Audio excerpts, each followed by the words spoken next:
Bonjour, nous sommes le dimanche des Rameaux 2018. C'est une très belle fête chrétienne qui rassemble toute la chrétienté autour du Seigneur Jésus-Christ qui a donné sa vie pour que nous ayons la vie. C'est une fête de la paix avec les hosannas qui vont résonner.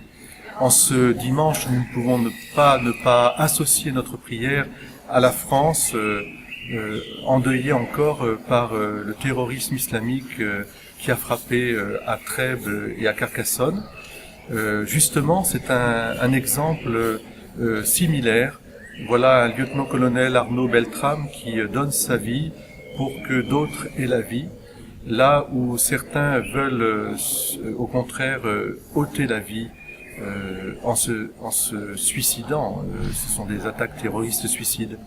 Cela nous rappelle justement cette civilisation de l'amour que le Seigneur Jésus est venu instaurer. C'est la tradition biblique.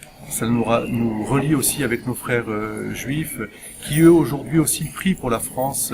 Cette prière pour la France que je vais bientôt exprimer sur le parvis de la cathédrale Saint-Siffrin.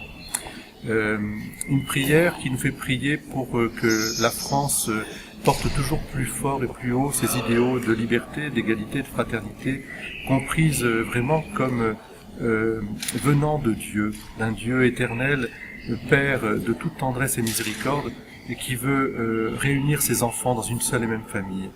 Un Père qui ne peut pas être un Dieu de violence, et un Père qui pleure aujourd'hui, parce que c'est à travers la France qui a été touchée, c'est toute l'humanité qui est touchée. Mais aussi une espérance, et notre réponse à nous, c'est de dire justement que à travers le sacrifice du lieutenant-colonel Beltrame, eh bien c'est toute une génération aussi qui se lève pour dire que face à la barbarie et à toute cette violence, la seule réponse, c'est de donner sa vie pour ceux qu'on aime, comme Jésus-Christ nous l'a montré. Nous allons vivre le temps de la Passion, la Semaine Sainte. À vous tous aussi une belle montée vers Pâques. Soyons aussi tout donnés au service du prochain et prions pour la paix.